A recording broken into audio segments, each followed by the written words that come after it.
It was a bit raucous and the mood was a bit crowded. I tried to figure out what was going on and whose party I had arrived at, but it was difficult due to the volume, strange faces, sounds, and laughter that can be heard. Everything felt like something out of a horror movie, since what was going on made me feel scared and anxious. I attempted to figure out how to get out of there and which way to go, but it was tough because these insane individuals who appeared to have escaped from the procession of freaks were everywhere, and I couldn't just go around them. I have never seen so many insane people together in one location before. Because everything seemed unreal, I began to believe that I was either asleep or had lost my mind. Furthermore, before arriving to this location, it was as if I had been electrocuted.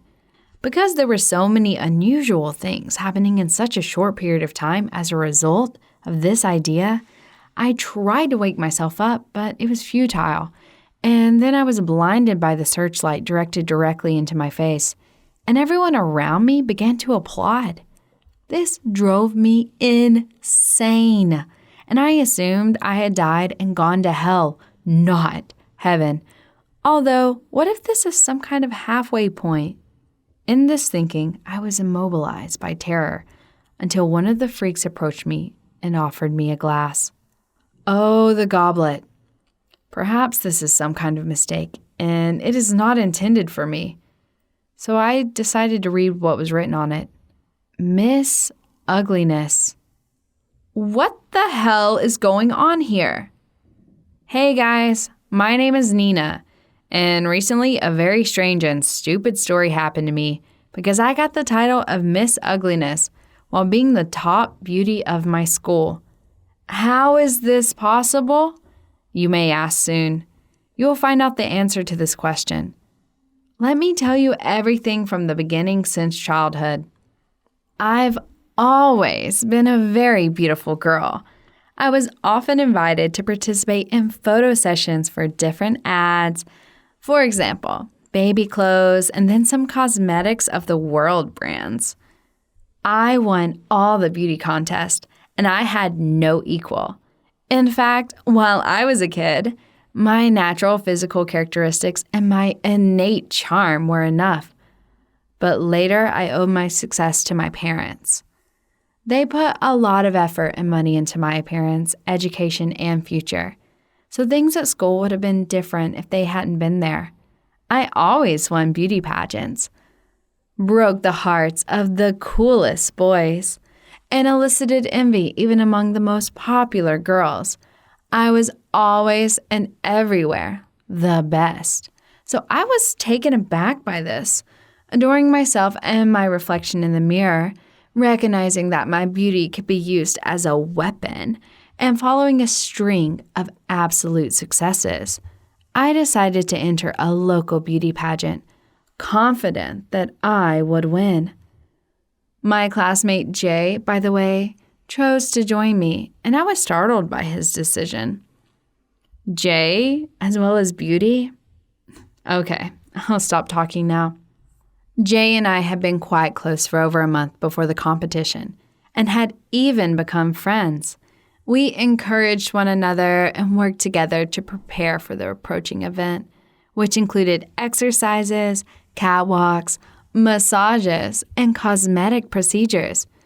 It's not simple to be beautiful in sports.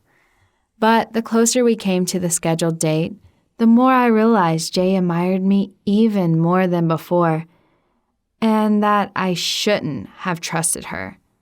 As a result, I was really apprehensive of her and avoided entirely opening up to her. I once noticed Jay's sly and jealous stare on myself while walking on the treadmill during a workout. I got a shiver down my spine and asked her why she was staring at me so strangely. Jay assured me that everything was fine. It was just that I looked like a cow, and it was hard to believe that I was the participant of a beauty contest. I was shocked by what I heard. I even got dumbfounded by such words. So I could only answer that she should have looked at herself and that she seemed very stupid in that situation. However, there was a real storm inside me. I wanted to tell Jay everything I thought about her, but I restrained myself. When the day of the competition came, for some reason I began to worry. Although I had no doubts that I would win, I felt really uneasy, and I guess I even began to be afraid of the upcoming event. I wonder what the reason for that was. After all, I had always been self-confident before leaving the house. Jay called me and asked me to pick her up to go to the competition together. Well, of course, I did not mind. I thought that Jay's presence would somehow calm me down. Together, we would feel more confident than on our own. On the way, Jay told me that she needed to go to her grandmother's place and take something from her. This was strange, because earlier she said that she had neither grandmothers or grandfathers, and that they had died long ago. However, I didn't ask her any questions and just followed her on her way. I started to get nervous because I was afraid to be late for the competition, as we had to go in a completely different direction, and this took away our precious time. We came to one of the old buildings with a very bad reputation because there were almost no tenants. Then we went up to the second floor, and Jay asked me to ring her grandmother's doorbell as she was texting someone at the moment. Of course, I responded to her request because it was not difficult for me. However, as I pressed the doorbell button, I felt sharp pain all over my body, and I started shaking. It was an electric shock, and I could not tear myself away from the button for a minute or two. Everything around me was as if it was on fast forward mode, and I could not get what was happening. Well, apart from not understanding anything, I even forgot who I was and where I was. When this nightmare finally stopped, I felt as if I had been to hell and had just returned from it. Well, in fact, everything was exactly like that. I did not remember where I was and what preceded it. I didn't even remember that I came together with Jay and that her grandmother was supposed to live there. Being totally confused and depressed, I got outside and went nowhere.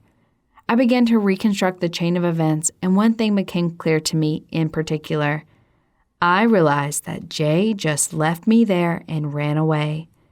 So I was not mistaken about her decency. I was walking along the streets and felt as bad as ever before. I was hurt, scared, and really upset. My body was trembling and looking like a leaf fluttering in the wind, and the beat of my heart seemed to echo from the top of my head to my toes. I've never felt so messed up before. After walking some distance, I ended up at the entrance to a building that looked like a hospital, and I couldn't come up with a better idea than going there and asking for help. But I didn't understand if that was a hospital. I was a little out of my mind. Can you remember?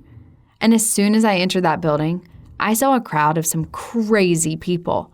They immediately surrounded me, and it looked like they were the actors from a horror movie. But they were so realistic that at some point I even doubted what I was saying.